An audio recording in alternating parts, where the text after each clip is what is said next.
Howdy, folks. Happy Wednesday. Happy hump day. And we have a Stanley Cup champion. Vegas Golden Knights. Wasn't a particularly good game. It was a rout, 9-3. I have to say I turned it off in the middle of the second period and then turned it back at the end of the game to watch the celebrations and everything. But it was an interesting series. But we will start with the pre-show. Go ahead, Russ.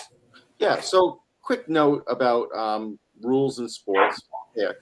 My big thing about rules in sports is you can't roll something out and then have it like sort of change during the time that you have the rule. So as an example, Major League Baseball has ruled that you could only use rosin for grip for pitchers.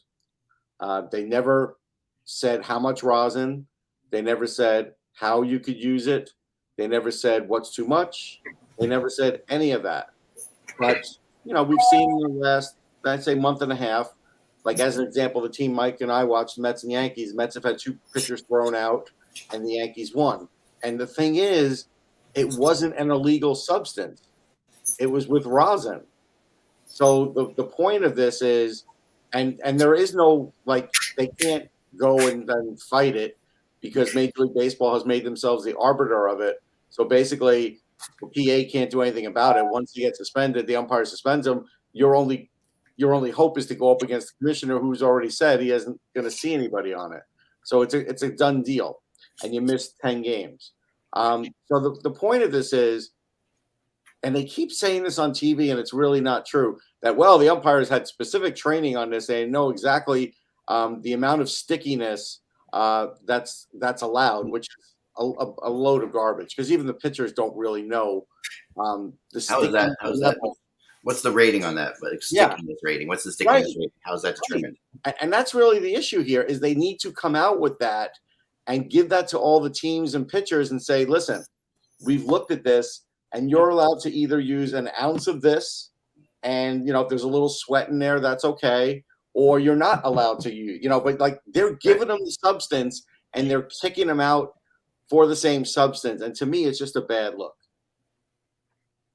Yeah, I agree. No, I agree completely. I've been trying to keep, as an outsider sort of to baseball, I've been watching it, a little bit. And it's extremely confusing if you're outside. Oh, it is. I mean, even if you're an insider, baseball is confusing, obviously. But if you're just a person who just watches, casually or whatever, it's just very confusing. I don't understand it at all. Well, I mean, and that's the issue here, is it's completely subjective to the umpire themselves. And if you have an umpire who's essentially the Wes Macaulay of baseball umpires, who has maybe a different standard than other ones, then they can just basically say, okay, this guy, I think that the sweat and the rosin is a determining factor in the spin rate of the ball, and now you're suspended for 10 games. And that's bull crap. It's like there's no quantifiable factor here when it comes to this situation. And that's why anything that's left up to interpretation I think is a situation that causes more BS than anything. And that's where, just like other things in baseball and in other sports, it's an inexact science and it's a pain in the ass. Yeah. No, it's really true. It's really true. All right, let's get started here. All right, let's figure out the date. Just check it. Okay, here we go. Hello, Hockey World. It is Wednesday, June 14th, according to my phone, 2023. I'm Michael Agello, and happy Flag Day. Flag Day. From Sportsology, I don't even know really the humble beginnings of Flag Day. I'll admit it. Well, Kevin. Hey. Hey, Kevin Allen. And we came right in the middle of the intro, so I wanted to just say that it's Kevin Allen. And I am Eklund. You're watching HockeyBuzzcast on HockeyBuzz.com. And although we have to say that one of the funniest things in television history is Sheldon's fun with flags on The Big Bang Theory. That's just like one of the greatest fake podcasts of all time.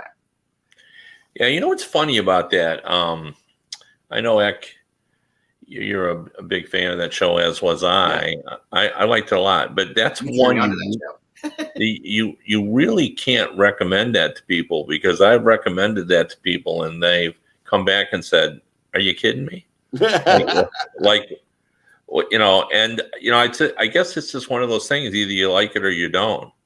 Oh man, it was every summer when my daughter comes back from college, we tend to launch into like a rewatch or something, like that and then we're rewatching The Big Bang Theory right now.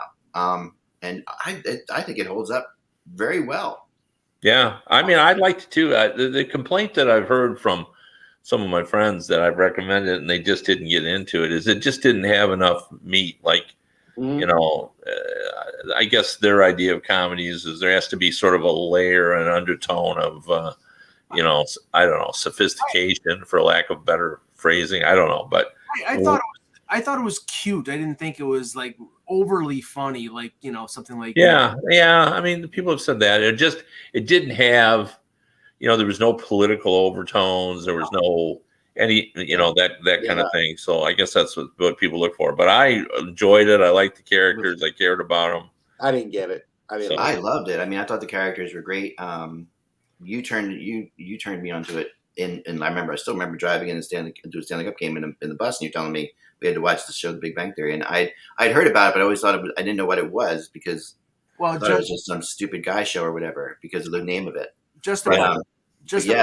It totally whacked. I love it. Just to provide the information that you were asking for, Flag Day was a proclamation in 1916 by Woodrow Wilson, and then passed as a national holiday in 1949 after the war. So that's why. And unfortunately, it's the birthday of a certain person that we will not name on the show.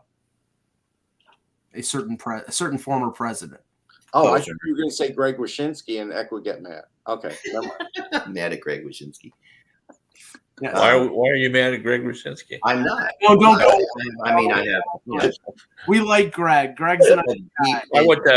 We got to get right down to hockey, but give me 45 seconds to talk about AAA baseball game. I watched one last night in Louisville, Kentucky. And what I was struck by and all that, and I'm sure it would be similar if I watched the entire actions of a NHL referee during a game, but I was sitting behind home plate. I don't know, 12 rows up maybe. And so I was by the umpire, and they had a 3-person crew. And I was just struck about how complicated an umpire's job is now. He's constantly talking about, the batter taking his time out. And he's reminding the pitcher what's going on in terms of that, and he's signaling to the people behind them. And then now, and this has been going on a long time, if a ball hits the dirt, you got to throw it out of the game.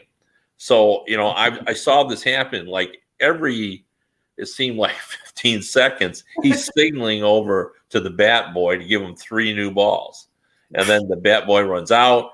He takes his helmet or takes his mask and puts it in there. The guy puts the things in his mask. He takes the 3, he puts them in his thing. I mean, there's so much going on for that guy. Like, I'm thinking, how in the heck can he keep track of the balls and strikes with all the things that he now has to do? So anyway, I have new respect for, baseball umpires. And because of that, I was thinking, I can't wait next time I want to watch an official and see all that they go through during a game. So, yeah, that's a good idea. That's a really good idea. That's fun. I like that. All right, so we have a new Stanley Cup champion, and we are officially entering rumor season. But we'll talk about that in a second. We're going to start but we're going to start with the NHL champion, NHL Stanley Cup champion, and man, Vegas. It wasn't much of a game last night, unfortunately, and it was one of those games that could have been a lot different had things happened differently early. But it just got away. It got away at that point. Vegas looked nervous in the beginning of that game. I mean, they really did. They that first 10 minutes of that game, Florida had a chance. I really thought because Vegas was giving up the puck, they were giving the puck away. Florida was pouring it on, but man, I think I wanted to start before we get into Vegas because we'll talk about Vegas mostly. But I wanted to start about the injuries from the Florida list that we heard after that game. I mean, you always hear a group of injuries, but my God.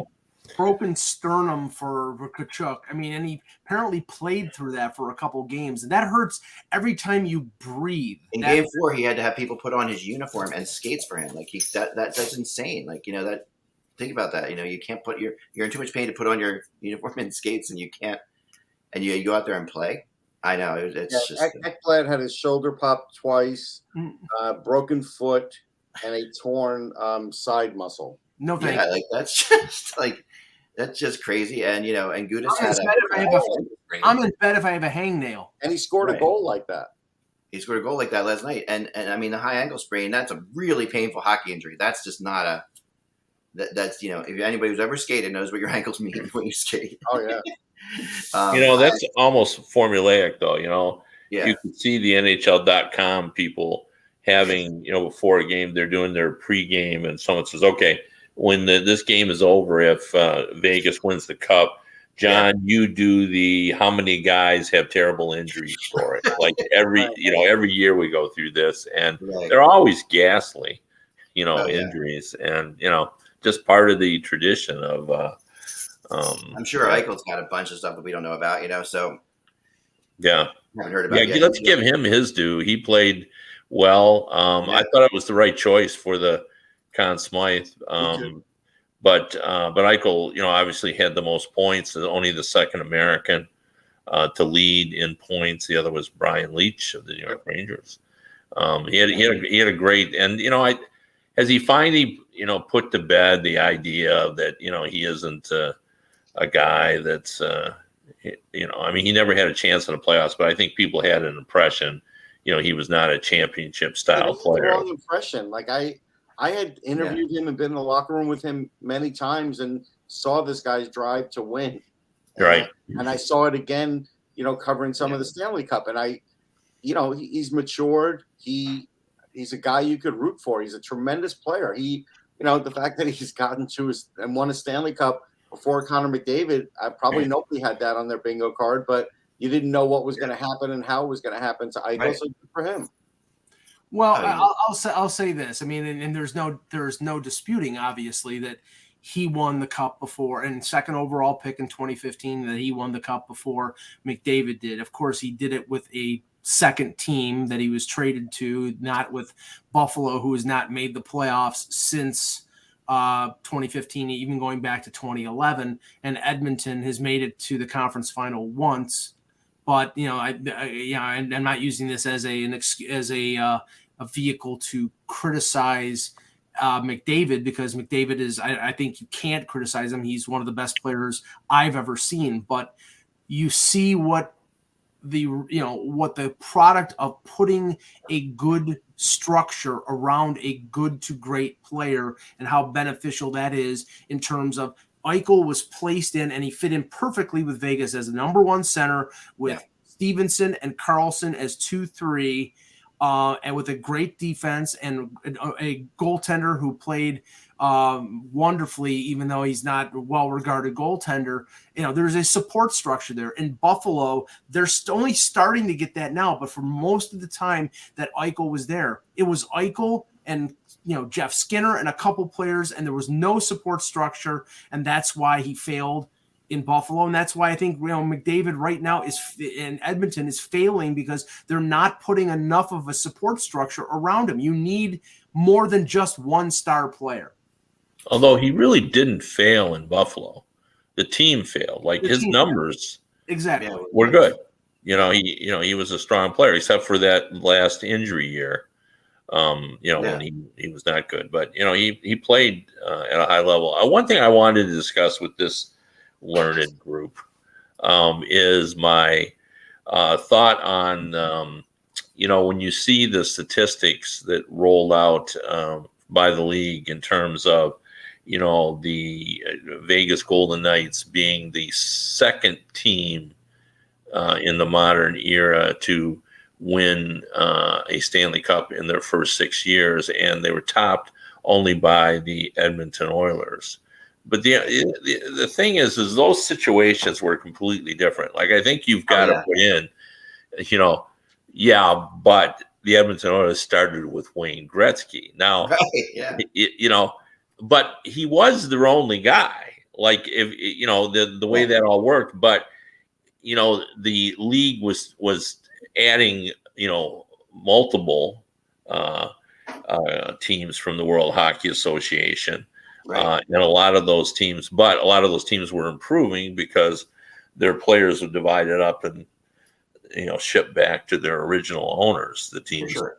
So I mean, it is different, but I mean, the argument that it's you have to compare them to that is the fact that most of the players that were, other than Wayne Gretzky, that were so crucial to the Stanley Cup, were drafted by the Oilers after that. So people don't realize that, Robin. So, I know that's been a bone of contention with. I remember speaking to Bill Waters, who was a former assistant general manager of the Leafs and a player agent, that it was a bone of contention about how Gretzky was allowed to just come into the league, whereas players from the Birmingham Bulls like Rick Vive or Pat Riggin, all those young players, they had to be drafted, but Gretzky was sort of funneled through on Edmonton and was allowed to be. Now I'm pretty sure that happened as well, Kev, with the Stastnys in Quebec and Mark Tardif. Yeah, I mean it was because he's Gretzky, right? But there was definitely a point of aggravation that he was allowed to go through, and some of these other players too. But that was part of the deal with the part of the merger with the WHA. Yeah, and forever and a day we've made exceptions. I mean, they do it even in junior hockey. With 15-year-olds that want to play in the major junior, they decide, well, you're such an exceptional player that we're going to change the rules, and you get to come in under the exceptional player. Mark Messier came in under the Cincinnati Stingers, right? So nobody really said anything about him. Yeah, although how did you get to Edmonton? He was drafted in the third round.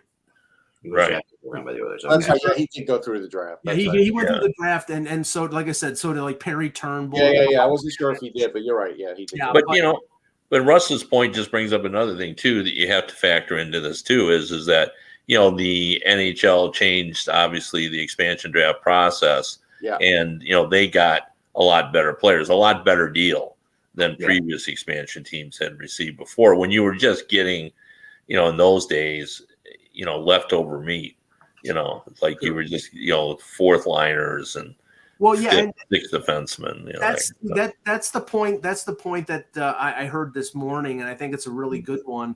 Is the fact that there are people lining up like this owner in Salt Lake who wants to either get the Coyotes or teams in Atlanta or Houston that are lining up for expansion teams because rather than getting a transferred team, because who the hell wants the Arizona Coyotes?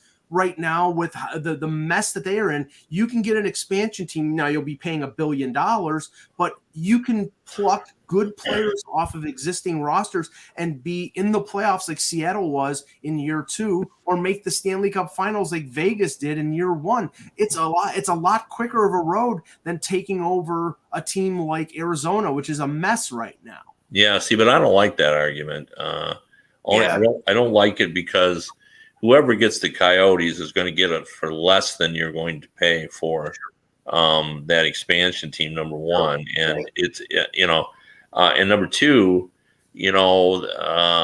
Armstrong has gotten himself a bunch of draft picks, and, Logan Cooley is on that deal. So I think you're better off with the Coyotes for the cost and for, they're on their way to they're basically an expansion. They really have. I mean, they have a few bad contracts, but I mean nothing. Yeah, but they're 2 years, ahead of that. I mean, they probably have. I would say, and Russ can speak this better than I can, but 5 or 6 guys that everybody would love to have. Is that fair, Russ? I think that's fair between prospects and players. Yeah. Gunther and Cooley. But the thing is, I mean, they're not right now. The Senators went for $950 million, but they have star players like Stützle and Shabbat and Kachuk. You're probably right, Kev. I mean, you would think that Arizona would probably go in the $600-700 million range because they're really not. There's no real star players on that team. And they must sell them. Yeah. No, that's a great point. Must sell. It's in the ad in the paper is NHL team must sell. They are in a spot where they have to move them. Yeah, I love the guy in Houston though. Yeah, I want him. I want to bring him in. I need a second tenant, but I don't want to own him. Right. So, Right. That's I did have two things I wanted to circle back to for the Cup that really stood out to me. The first one, Kev didn't hear it yesterday, but I went on Sirius yesterday, Kev, and I looked for a stat. I mentioned it on this show after that. Aiden Hill had a .955 winning percentage going into yesterday's game against Florida Lifetime. Save percentage. Save percentage. Is that what I said? Okay. No, you said winning percentage. Sorry, save percentage. And that pretty much proved out. I mean, he's pretty damn good against that team for whatever reason, and that's including playoffs. But the other one is, this is probably the only Stanley Cup team that has one drafted prospect on it in Nick Hague. That's it. That's not the norm. Yeah. No, you're right. No, you're really right. They have absolutely built, and Foley, who was, I mean, you got to be happy for the guy. I mean, honestly, he has definitely gone into this thing aggressively, into this thing. He's old, but he wants to win the Stanley Cup while he's around. He reminds me so much of Ed Snyder in a good way, in the good ways of Ed Snyder, like that. There's a guy who just really just cared about winning, wanted his team to win, and the city kind of falls in love with those kind of owners. Because why wouldn't you? They're out there going. He's getting Peter Angelo, he's getting Mark Stone, he's going out and getting guys. And long term it could be a problem. And cap wise, last year they were a disaster. Maybe people forget they didn't make the playoffs last year. But they took that 1 year, one step back to get Eichel to set themselves up for what turned out to be a good run. That's a risk, of course, but it worked out for them. And I'm happy for Foley. I'm happy, and also just Vegas, the fans and everything. It just there's something really, really, really special about them being the first team in professional sports to win there. I think that's that's a big deal. It's everybody. Yeah, and they really are their team. The fact that they didn't come from another city. Right, that's a big deal too. And they win, and they're the first team to win there. I mean, it really puts them into a spot where the NFL could have come in and just taken over the sports scene, but they're not going to. They could have. They really could have. That's the kind of city you would expect that. Man, an NFL team comes in there, they're going to be everything there. It was. I saw a sign that got put up, and it was something like, Vegas turned into the team that I didn't know I wanted to the team that I didn't really know I needed. And that's how a lot of people sort of feel in that town is like all of a sudden they were living and dying with this team. And, then you started seeing the funny signs. Hey, it took 6 years. It was a struggle, but, we got there. But, even Foley had mentioned the 6-year path. I think it was just dumb luck that it happened on the 6th year. Yeah. But it's a pretty great quote. It's a great story. I mean, we probably laughed at it. Everyone loves a profit. And to be honest, we probably laughed at it at the beginning. I'm sure we did. You can't say it enough, but there are 11 NHL franchises that have never won a Stanley Cup, and a one in Toronto that hasn't won since '67. I've heard. I didn't know that. That's what it really kind of shows that the greatness of what they've accomplished, putting this all together. The other thing too, what it shows, and one of you just alluded to it, but we should probably circle it, is, we talk all the time to the point that it's become a cliche of how narrow, the difference between winning and losing is so small that last year Vegas didn't make the playoffs. And this year they won the Cup, and the team is essentially the same, other than this year it was not as injury riddled. It was still injury riddled, but not as much as it was last season. And at the right time, they had goaltending that a guy that has no pedigree, has no NHL playoff background, that just stepped up and played well at the right time. Yeah, and last year they got Eichel in November. He didn't play until mid to late January, and he was coming off a serious neck injury.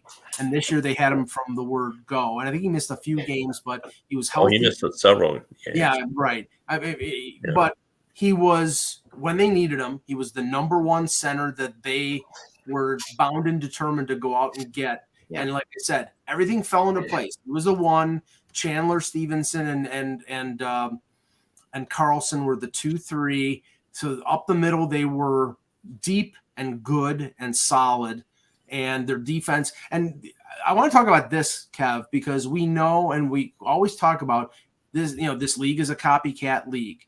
Now, is every team going to be going out there looking for 6'3", 6'4" defensemen? I think they will, and that's going to be what we're going to be talking about the next month or so in free agency and trades, going out and getting big defensemen. Yeah, I mean, I think there was already a movement to that anyway. I think teams are, like here in Detroit, the Red Wings have been in a rebuild for 5 seasons or so, and they have been drafting bigger defensemen. So I think that was sort of already in everyone's plan book. But you're right. I mean, they had a big defense, and they did well. So I guess people will get a big, talented defense. So it's a bigger. Yeah. I mean, it's more than just a big defense. Like a big defense in this league is terrible. Like you have to have speed. You have to. I mean, you have to have speed, or else you're done. You can't just be big. Yeah, no, I'm not saying go out and draft 6 Boris Falabics. I'm saying, okay, look at their defense. Theodore and Pietrangelo are big, but they're also mobile, and they're also good in both ends of the ice. Mike, one other thing about them, not to interrupt you, but this is interesting. Both of those guys were a bit written off at a point too. Like, if you remember, Pietrangelo, the whole was traded, flat out traded. No. He was a free agent, but he's a free agent, but they didn't. I'm sorry, they didn't bring him back, right? So they let him go. And Theodore, and that was a big mistake on Doug Armstrong's part. The reason that he ended up going free agent is because for some reason St. Louis, it's against their mindset to allow. I think it's a signing bonus. They just don't do that. Theodore, of course, was a big mistake early on, but then also Martinez is another guy who's sort of like, is he done? Type guy, you know what I mean? Like, So I wrote about Martinez because I wasn't sure if he was done when he got traded there. But I saw the immense presence he had in the locker room, and I wrote a whole article about him. Okay. It's still up on Sportsology because I saw after game 2 what he meant to the team. Interesting. He meant that's when he scores that big goal. That's like another thing. Like, yeah, and he came back from a serious injury, and I mean, there's some talk. They were talking about this on the Hockey Night in Canada broadcast that he may retire after this. He's got a year left in his contract. He's got a lot of beard, a lot of gray in his beard. He's got a big scar. Wouldn't shock me if you were. Correct me if I'm wrong, Russ. Wasn't last night's Martinez goal almost a duplicate to the goal that he scored? Very close, and that's the thing. It was exactly the same play, pretty much, wasn't it? Like that. Like he's like that. The other 2 things, I have to give a shout out to the capologist for Vegas because he made this possible for sure, and then also to the scouting staff because you don't get guys like Zach Whitecloud out of Bemidji State playing in a top 4 role, winning a Stanley Cup without hard work. I know the capologist is a good story because he's the guy who started like Van Nat, whatever it was, general manager, I guess, a long time ago. And he's I'm all for anybody from the internet getting a good job in the NHL, and I'm available, by the way. And their pro scouting staff, because you could argue that the best addition made by any team at the deadline that in terms of effectiveness was Ivan Barbashev with the Golden Knights. They were able to get him. He plugged in perfectly. Maybe Pietrangelo's knowledge of him going back to St. Louis as being a key player in that 2019 Stanley Cup victory was something that put it over the line. But he is he was a force of nature at times in the playoffs. So there was something he said, Mike, in his post game. That really got me because when he was a prospect, I thought he was a 25-goal guy and a guy who would also hit you really hard. And for whatever reason, he got pigeonholed into being a 4th-line guy. Right. And Barbashev even said in the nicest possible way yesterday, he goes, they pretty much had me on the 4th line, but this year I finally had the opportunity to move up, and then all of a sudden things started happening. And that was his nice way of saying, I've been this good the whole time, but you guys, teams have been putting me in the wrong role. And I'll bet you anything that they try to keep him. He's a UFA, that they try to keep him there long term. Now they'll have to make some tough. I still like him, so that'll help. Yeah. I just got an email from one of our viewers who pointed out, even though Vegas is a very big defense, and I've just looked it up here, and he's right. They're actually an average hitting team. Like they don't really go out and crush you. The strength of their size is that you constantly have to deal with that size. Yeah, it's not so much like they were actually 14th in the NHL in hits, which is essentially middle of the pack. Yeah. And there were teams that hit a lot that punished you that weren't very good, including the Philadelphia Flyers. Right. They were in the top 3 in terms of hitting. The Ottawa Senators are there. The Nashville Predators. What do we know about those teams? Yeah, no, and it's fascinating about that. Really, what I saw like watching Vegas's defense more intensely over a series, and over these playoffs, is first of all, I can't remember a team protecting their goalie better than they did. I mean, they did an incredible job at protecting Aiden Hill. And you guys know that I'm not an Aiden Hill fan, and I don't even think he played well in the series. And still, I'm still kind of shocked at how many times the guy was out of position on shots from the point. But they don't care. It doesn't matter. They're so good at blocking shots. They blocked 60 shots or something like that. Some crazy number in the first 4 games. They blocked more shots than the Panthers got on goal in the first 4 games. That was an astonishing number to me. Like that I just never seen that before, right? The Panthers just broke down. Like I knew they weren't winning. They couldn't get inside, Russ. They couldn't penetrate the defense. Everything was from the outside. The Panthers had hardly any goals. When did you see a goal when a pass was across? They didn't have to slide across to try to make a save on. It just didn't happen. And they're going to have a hard time next year. They're going to have guys missing time in the regular season next year, and they didn't win the cup, so they're going to have a very hard time. Yeah. Although the kid they brought in last night on the 4th line, number 14. Denisenko can play. He is a player who I was talking to people down in Florida all year. There were people down in that organization that wanted him to play a lot more. Well, he's a dynamic offensive player, but you got to use him that way. He had a rough beginning, though. I saw that he played a few minutes and was -3. Yeah. He almost scored. He also had a really good opportunity to score when it was 0-0. He came close on a backhand. Yeah. Well, Radko Gudas in potentially his last game as a Florida Panther was -4. But I don't really criticize him because I'm sure he was playing hurt, and he left it out there and laid the wood and laid some body on a number of players. I'm gonna say that he has enhanced his bargaining position. Yeah, in his postseason play. I'll say. I mean, I also think that he does love it there too, and I think there is probably no team that fits him better than that team. So it's one of those situations, that they like him, he likes them. He's going to get a lot of money, but I don't think that I would hate. I'm not saying it's not there's not a chance that he goes back to Florida, because remember he can go and take less in Florida because of the Florida because of the taxes, and he just likes the situation. He likes his teammates, and he's one of those guys who's such a leader. I mean, Gudas has been in a lot of different situations. I guess not that many. You have to be prepared not to overpay for Gudas, though, because and Gudas is a level that he goes to, and he absolutely go beyond that level. Absolutely, but you also have to be prepared to pay more than the Flyers were willing to pay for him. Yeah. Let's go back to that for a second. The Flyers were willing to give nothing. He's really probably a third pairing guy who's at 4 because he has more than 300 hits. Like nobody, 300 hits is ridiculous. And also he's smart too, which people don't realize. He's a sharp guy. When you interview him, you realize that he's very sharp, and he's an incredible teammate. He's an incredible locker room guy. People absolutely love him. They can't. The reason he's going to get paid, and it might be by Florida, but it could be somebody else, is he's tough. He's a good teammate, like you said, and he's right-handed, and right-handed means a lot. So we'll do an over-under here. I think he's going to get $4 million. I think he's going to get what Erica Branson got more than. I think he's going to get over $4 million because Erica Branson got it in Columbus, and he's a better defenseman than Erica Branson. I don't even. Yeah, he's above that. He's 4 or 5. I think he's over 5. Yeah. I'm going 4.25 for 4 years. Between 5 and 6, I would say. Oh, I think that's a little high, but I would go 4 or 5. 4 or 5. Maybe 4 7. He talks about every top 4 defense in this league gets $5 million. Yeah, they do. But like Kevin just said, how could he not get $5 million? Like Kevin just said, he's going to get banged up. He is. Like Kevin just said, he's on a good defense. He's a 4. He's a 5. He's a second. He's a bottom pairing guy who plays penalty killing. Maybe plays 15, 16 minutes a night. If you're paying $5 million to a bottom pairing guy, that's overkill. So, do you think he's priced himself out in Florida then?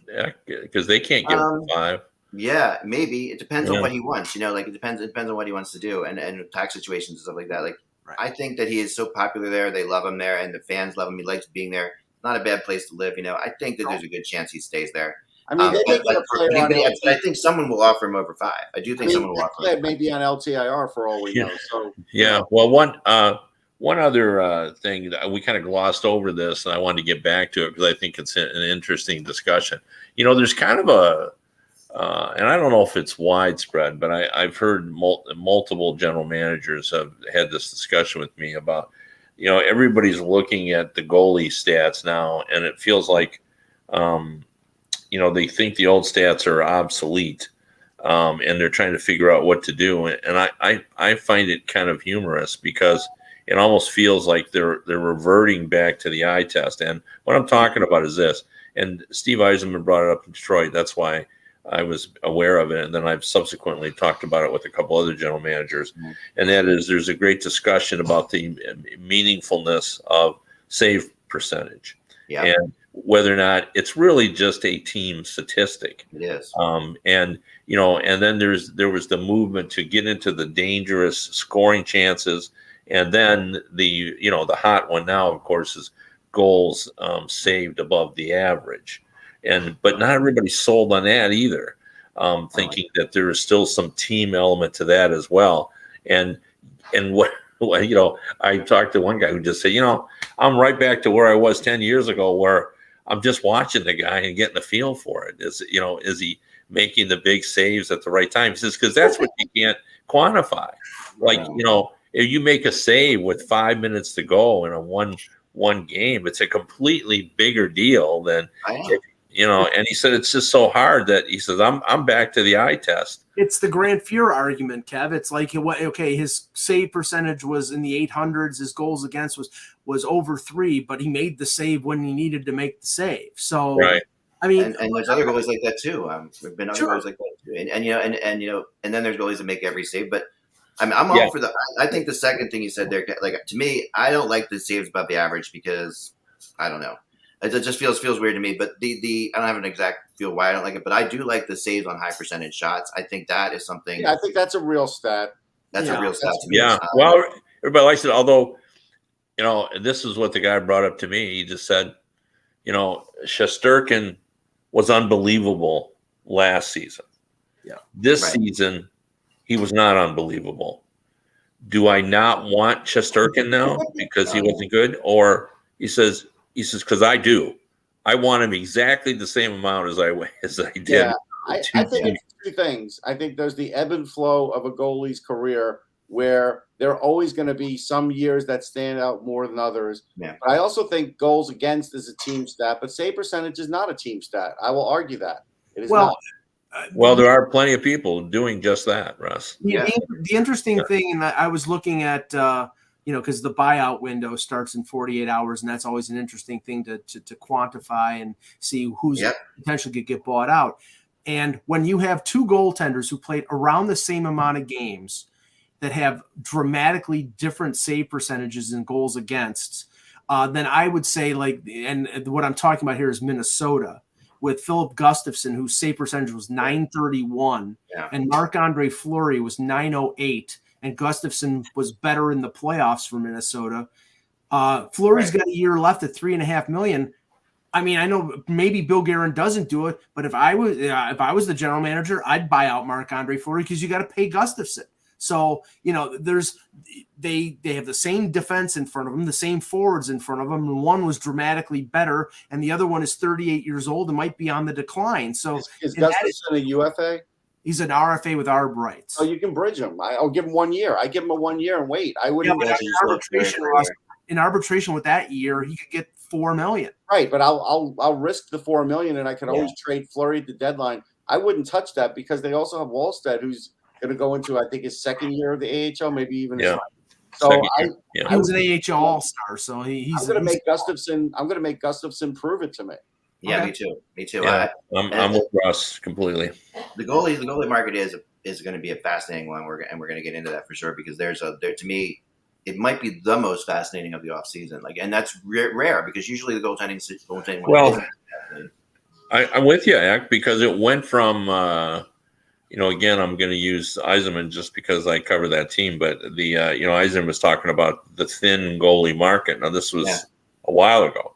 Subsequent to that, we've seen Hellebuck enter the market, Gibson enter the market, and I'm forgetting someone else. Maybe Carter Hart. Carter Hart. Right. Although I was told by a general manager that he was told by Philadelphia, look, we're not anxious to trade him, but if you got an offer, we're listening. Right. I get a sense that I tried to get some information about Carter Hart from Philly, and I got the same kind of stuff. But also, even more so that they weren't going to trade him, but they didn't mind talking to teams. But that seems to be the common thread with Lawton, with Konechny. Yeah, they're just throwing their names out there. It's different with those guys than it is with Carter. I mean, with Carter, they would really have to be bowled over, but they don't mind teams calling about him because Philly wants to talk to everybody right now. They want to talk to, and you got to remember that general managers would always rather have the other general manager call them than them reach out and call them. But you're right, Kevin. I mean, Hellebuck, maybe Hart, possibly Thatcher Demko, definitely gives. No on Thatcher Demko. No on Demko. None. Yes, I've been feeling it's a no on Demko for like 6 months, and that rumor was still out there, and I didn't get it. Interesting. To be honest, I know people who know him, but I didn't want to put the pressure on them and by asking them because I just felt like that had passed by when the coaching change passed and everything else. And here's a name, Markstrom, especially, but he's got 3 years left at $6 million. So that is that's sort of like Gibson where you've got lots of term. The changeover from general manager from Treliving to Conroy, that might be a factor there. And they've got a goaltender in the AHL and Dustin Wolf, who they want on the NHL roster. So that might mean trading Markstrom or Vladar, but they want to carve open a space for Wolf next year. They'll probably trade Vladar. I don't think anybody's taking Markstrom. No, I'm not. Do we dare call this a buyer's market for goalies? Yes. Yeah. I think it is. Yeah. There's not enough teams looking for goalies, Well, I mean, there's more than usual. Don't you think? I mean, not really. I don't think so. I think it's about the same. Yeah. Pittsburgh, Buffalo, possibly Toronto, possibly LA. Ottawa, definitely. Ottawa. Possibly LA, possibly Edmonton. I've heard Edmonton's looking for goalie. Nah. Edmonton is only in the market if the team who's giving them the goalie will take Campbell back. Right. No, I know that's true. That limits them. So that totally limits them. Dream the impossible. So there are 3 or 4 or 5 potential starting goalies, and there are exactly that number of teams looking for them. Right. Yeah. Well, no, I mean, in terms of trade market, but then you have to factor in Anderson and Ranta, Jari. Ranta, I think, is going to re-sign. Yeah, Cam That's Talbot. just a guess, but I would think. Don't you think Ranta is going back? I mean, it's possible. It's possible. I mean, Ranta. I would assume they'd keep Ranta because he's cheaper. Right. Yes. So speaking of that, I want to go to the rumor chart because we really are hitting it hard this week. And right now, I updated all the players over the last 24 hours. There's 30 players on there, so they've all been updated over the last 24 hours. These are all kind of fresh updates here. Some of these just an hour ago. Well, I'll just say this, and this is just a feel. I think Winnipeg should be 0%. I don't think Hellebuck is going back there. Everything that's coming out of Winnipeg is that he's not going to re-sign, and if he's not going to re-sign, then they're going to trade him. Now, that doesn't mean that they'll look for the best deal, obviously. And I think him being a Vezina Trophy candidate is going to amp the price up. But I don't think there's a chance in hell he's coming back to Winnipeg. I don't know about a chance in hell, but I think that I do think that number will probably decrease over time. Mike, I agree with you on that one. Okay. But where I am right now is this.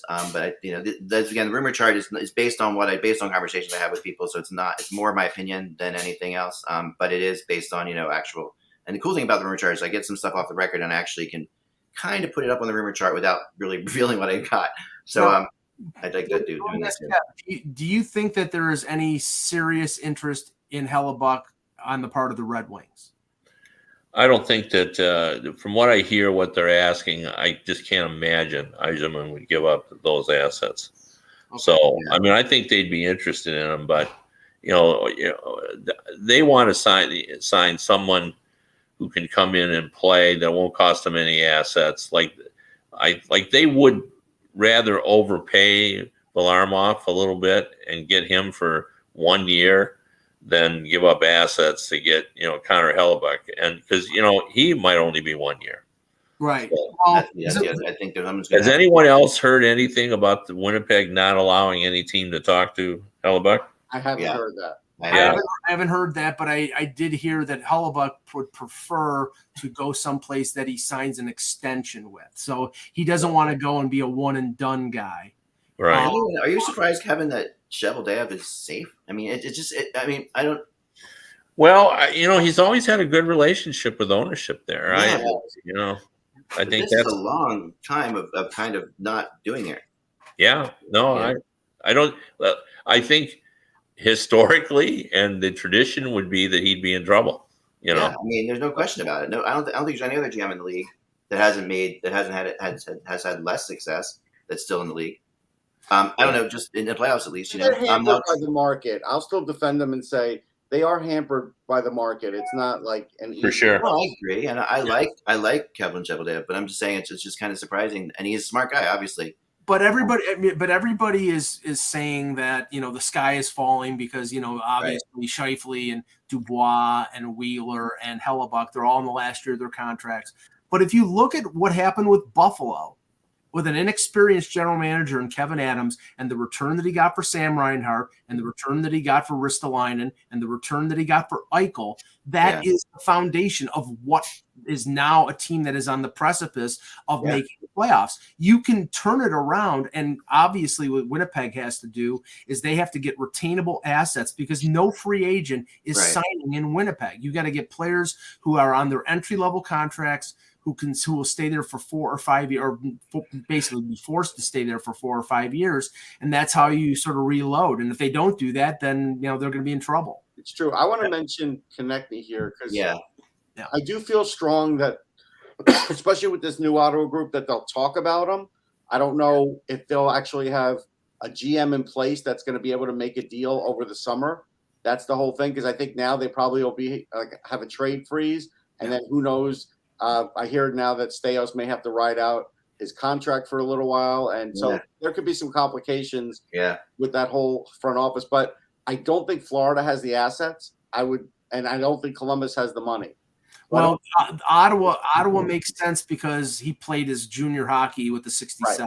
Right. So there's a connection there. But also close with Giroux. Giroux put in a good word for sure. Yeah, but again, I think because of the whole complicated process of now with this new owner and a front office that's up in the air, they can't do it quickly. Right. He feels very much like a predator to me, Kevin. Who looks like a predator? Travis Konechny. He feels like he could be a predator. Yeah.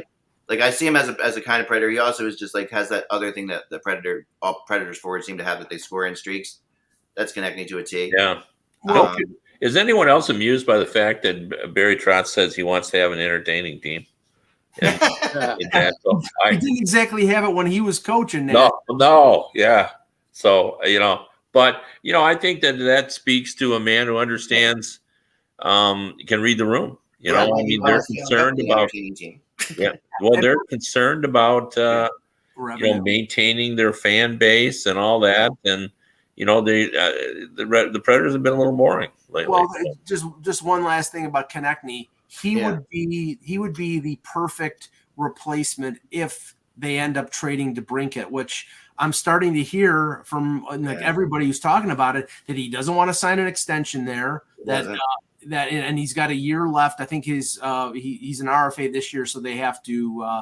I think his qualifying offer is like $9 million or something like that. Right. So they may end up trading him. And Konechny would plug in pretty nicely as a replacement since he's got. Yeah, we'll get to him. He's on the list in a second here.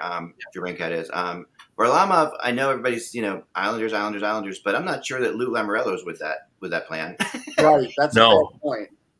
That I think that is fair too, from what I'm hearing. Yeah. Like he likes that idea if he's willing to take a deep discount. A big discount. really deep discount. But I don't know how. Okay, on the open market, how much, especially with what we just said, with it being a buyer's market, how much can Varlamov, if he's going to Buffalo or Pittsburgh or LA, can expect to get is in a free agent deal? I don't think it's going to be much more than what the Islanders are offering him. I think he could get $4 million because he could be a starter again. Yeah, he could. Well, and especially if he's willing to take a 1-year deal. Right, right. 1 year deal. That's what I heard. Like Detroit, I think would be interested at 1 year. Yeah. Haven't they tried before and they just didn't want to go there? Yeah. Buffalo would be interested in 1 year because that would give them a veteran to have leave to split the time with Levi. I think LA wants more of a permanent solution. If they don't re-sign Korpisalo. Right. Ryan O'Reilly, I hear New Jersey this is their big target this offseason. Now, whether or not that happens or not, we'll see. One thing I've heard getting their target the last couple of bits here. One thing I've heard, Eck, is that if the Leafs don't think that there's a way to re-sign him, and I don't know with Treliving where that stands because it's been pretty much silent since he took over. The Leafs will probably trade his negotiating rights before the draft to get draft picks because they only have 3 picks. And New Jersey did that; it got a pick from Columbus for Severson, so it might be something like that. They could definitely. I mean, and I do think that Winnipeg. This could be a way that Winnipeg turns. I was told if they're going to do a rebuild, if they say they buy out Wheeler, they buy and they move out on Hallebuck, and then maybe they turn to O'Reilly as thinking, okay, he's the guy who comes in there and gives them a little bit different. Well. I can't remember who it was, so I'll apologize to whoever the source was on this. There was some chatter out there about Wheeler getting traded to Chicago. No, I heard that. That was me, Mike. Was it you? Okay. Well, I apologize to you then. You never have to apologize to me, Mike. I have unconditional love for you. Don't worry about that. but I mean, it would make sense because he's a good leader. He's only got a year left in the contract, and Chicago has to get to the cap floor. Right, they do, and they feel like Chicago is from what I understood, they feel like they're mission accomplished type thing in Chicago. They tanked the 1 year, they got who they wanted to get to, and now they're going to bring back guys. Like they could bring back DeBrincat very easily. They could bring back Domi. Domi is the one name that. So anyway, Dimitri, what do you think O'Reilly and O'Reilly is going to command, Kevin? Again, depends on term, don't you think? For sure. I don't see him going to Winnipeg. Maybe I'm wrong on this, but nobody's signing a free agent deal with Winnipeg. Money is high. Money is nothing. You never know. Yeah, I guess that's fair. But Kevin, go ahead, Mike. $5 million. Well, I was going to say 5.5. So yeah, it's and again, it depends on term. What's he going to get? 3 years? 4 years. He's only 32. So I think a lot of guys who are looking at the 3 years thing seems to be such a big deal right now because of the salary cap situation, right? Everyone's saying that 3 years from now the salary cap goes up so much that there's going to be a lot of players signing shorter deals, and this UFA market's going to be a lot of that. Yes, but for a player like O'Reilly who's 32 years old, he's going to get as much term as he possibly can. Sure. Yeah. I don't know if he can get more than that. I don't know. Maybe 4. Orlov, this is a flyer. Please explain this one. Yeah, no. What'd you say? Please explain this one. Philly in the lead for Orlov makes no sense to me. No. Why? Okay. Well, for one thing, they've been trying to stay young. For another thing, I'm not sure he fits with the current head coach. But other than that, it seems great. They're rebuilding, Eck. They're rebuilding. Why would you? I know. I'm not. I am not the one deciding whether. I've heard this absolutely from. I have pretty good sources in Philly right now. I know that this is something. I know this is something that they're. I've always had pretty good sources in Philly. I've got maybe slightly better sources in Philly. Well, would he even consider going there? Does he want to try to win? Or that's a good question. Yeah, I don't know. And Boston does have interest in him, but Boston, I was told towards the end felt. He did really well when he first got there, but they weren't thrilled with him at the end.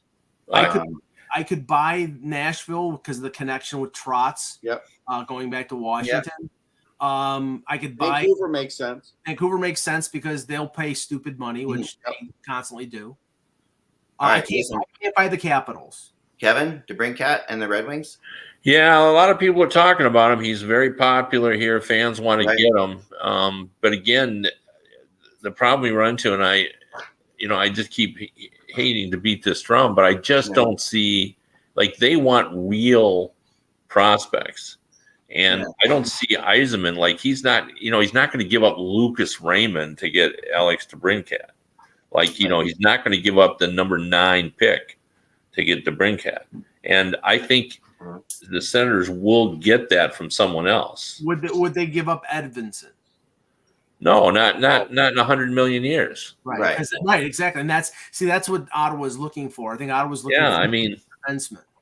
Edvinson, is just supposed to be a cornerstone player. DeBrincat is a really quality player. I mean, it's funny. The feeling sense is he had a terrible year last year, a really subpar year. He had 27 goals. I know. And so he's a good player. And he's a Michigan native. They would certainly love to have him, but it doesn't help them to give up their. They're not. They weren't close last year. They really weren't. They were in a playoff spot for 24 hours. So for them to give up, like, pretty close. I mean, they were closer than they've been in a long time, Kevin. Yeah. It doesn't feel like they were close. Well, I mean, we know that there are going to be teams out there looking for goal scoring. And with DeBrincat, like I said, I mean, his RFA contract the last year, I think the qualifying offer is like $9 million. So it's a similar situation to Timo Meier in New Jersey. What you might look for, Eck, and somebody that if he's not on the rumor chart, maybe put up there, is Victor Olofsson from the Sabres, because he's 1 year away from UFA. He's making under $5 million. He scored 28 goals with the Sabres, and the Sabres are so deep with young prospects right now in their organization that have played in the NHL last year, or a guy like Kulik who played in Rochester, that they really he's a luxury they don't really need to have, and essentially his representatives are expecting him to be traded, and I think there's a market out there for him because he can score. Sure. So but I don't know that Buffalo is so quick to want to trade. Well, let me go back to the Detroit thing. The one thing I would say is I think the Red Wings would give up the 17 pick. Okay. So like if they could work out a deal where they would give up the number 17 pick and maybe a lesser prospect, and they've got 3 second-round picks, so a second-round pick, William Wallander, defenseman who's one of their better prospects, but not their elite guys, and a number 17 pick, maybe. I wouldn't totally rule it out. I know what Elliot Friedman says, and I have a lot of faith in Elliot Friedman. But I'm reasonably confident that nothing has come out of the Red Wings about it. That's for sure. Yeah, I mean, he just doesn't. Steve Yzerman just doesn't let anything get out. And to be honest with you, I don't think he discusses even his thoughts with everybody, even in his staff, or very few people. So I don't know, but I know he's not going to. I just don't believe for a second he'll give up the number 9, or I don't believe he'll give up Edvinson or Lucas Raymond. Like, maybe he would trade Lucas Raymond if he got somebody of, a better value than that. But, he's not going to trade Marco. He's not going to trade Marco Kasper. He's not going to trade Edvinson. He's not going to trade or Kosa. He's not going to trade any of those top level prospects. No. All right, so let's go to one more trio. We're giving big. I'm going to get in trouble for showing so much of the rumor chart for free today. I always get a call from my Captain EO when I do this, but I'm going to do this today because I really want you guys to we really appreciate you watching the podcast, and we would love for you guys to maybe pitch in $20 a year for an ad-free Hockey Buzz and the rumor chart. Anyway, it's a thought. I would do it just for the ad-free part, honestly. John Huberdeau. This is a strange one, Kev, but I've heard this from 3 people now that I really trust, that they are considering moving Jonathan Huberdeau. Well, okay. They just signed him, and his new movement clause, which they signed him to, kicks in on July 1st. But they have something else they want to do there. There's a player out there that they really want, and I'm not even sure who that player is, but they want to spend that money someplace else. Apparently, Arizona has shown interest. I have So the Coyotes would use them. Are they that? Is it the floor? Are they having trouble with getting to the floor? What's that? Part of the floor thing for them, I'm sure, but also give them a little bit of it, something they can sell to people. Like Yeah, they're $27 million under the cap. Right. So they go there. And, where are they to the floor? I mean, I don't see the logic to acquiring him, I guess is what I'm. Yeah, no, I mean, this is the hilarious thing, and I'm not disputing anything that Eck is saying. Yeah, we're going to consider trading Jonathan Huberdeau. Of course you are, because he didn't have a big year and because he's making $10.5 million. But the problem is, and if I don't think I'm wrong here, the no move clause kicks in as soon as he signs the contract. It's not like a Carter and Richards situation. I was told that's not true.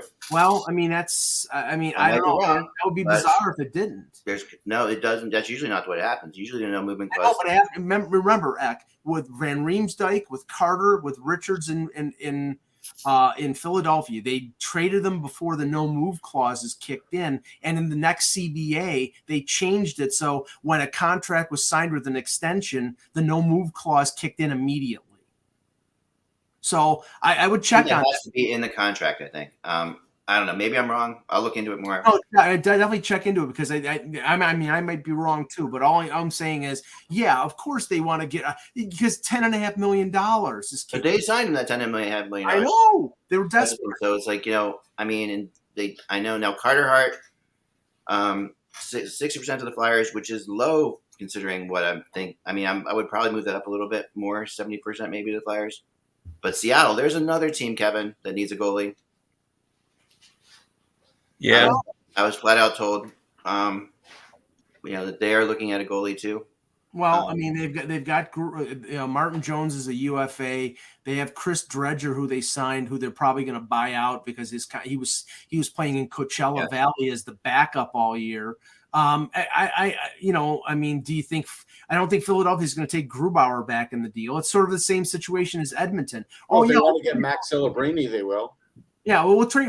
Right. We'll trade for a goaltender, but you've got to take our boat anchor of a goaltender that we have on our roster. That'll undoubtedly happen if they trade Carter Hart, wherever they trade him to. Like they want taking a goalie back like that. They already have They already have Cal Peterson.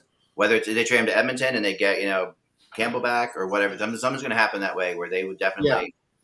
Can they take two of those guys though? Like, how does that? Yeah. You're going to take both Cal. You took Peterson, and then you would take either Campbell or. I mean, they could carry Peterson in the minors. They could. Is that a question is out of the question, Mike? You're the best. You always know this better than anybody else about buyouts. Cal Peterson being bought out by the Flyers.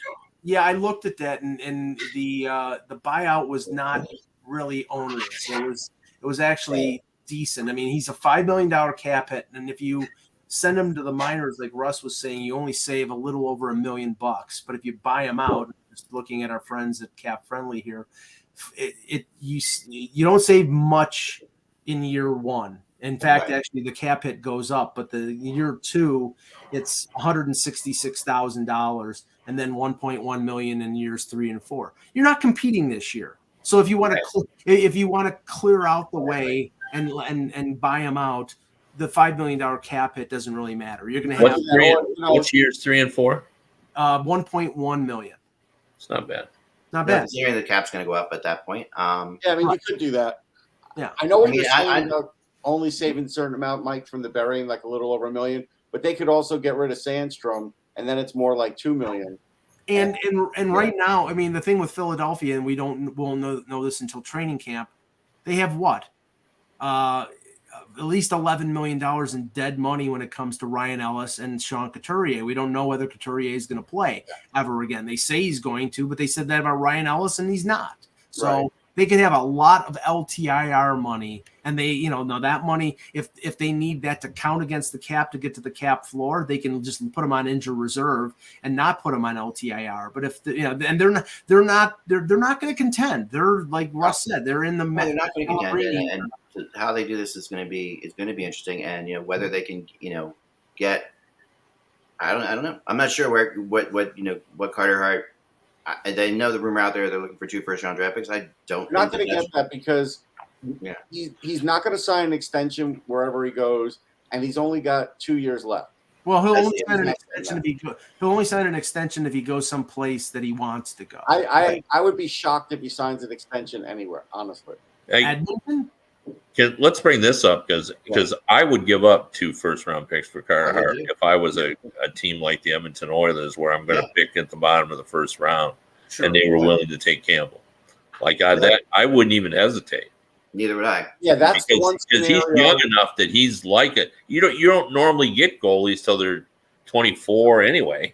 Yeah, so, Edmonton becomes extremely dangerous if they got Carter taking Campbell. It doesn't make any sense. The only problem there is Edmonton's already traded their number 1 this year. They have their picks in 24 and 25, and that probably, that. I mean, I agree. I mean, why would they take Campbell? Makes no sense. Yeah. Well, that makes 0 sense. Like, let him shop Campbell somewhere else. But if I'm looking at it, like, you want to give me the 2 first, that's fine. You worry about Campbell. Like, they already got one. Campbell's not a bad goalie for $5 million, Russ. It's the term. They need the Oilers need to get rid of Campbell to make the deal. Agreed. They do. Yeah, and I wouldn't make the deal because the term on Campbell. Yeah. Finally, Pacioretty, and we got to get out of here. But we don't know what's going on with him yet, injury-wise. I haven't been able to find anything out. At least, Kevin, have you? Is he expecting to come back? I think he is, but I don't. You're right. There's been nothing definitive. Yeah, no one's written anything about it really or talked about it. I could see it being a Patrick Kane situation in the sense that he's gonna rehab. When he's healthy, then he'll become a free agent and he'll sign a 1-year prove-it deal someplace. I mean, I don't know if Patrick Kane's going to do that, but if I was a team out there interested in Patrick Kane, I wouldn't sign him sight unseen. I would want to see him on the ice and healthy before I'm ready to commit 2 or 3 or 4 or whatever $1 million. For sure. I agree with that. Definitely. And I know the Islanders, that does seem like a Lou Lamoriello type move to bring him in for a year. Yeah, if you can for $750,000. Right. Bring him in like in that situation. I think that would be an interesting move. For Lamoriello, bringing Pacioretty. Yeah, I think it'll be a what you do with the old guys, a Joe Thornton type. Right. Yeah. Right. Well, that's all the time we have for today, folks. Remember, without the buzz, it is just hockey. Thank you, Kevin. Thanks to everybody for joining us again. And please go to HockeyBuzz.com and check out the rumor chart. We're going to get lots of stuff going on and lots of fun things happening. Talk to you all soon. Congratulations.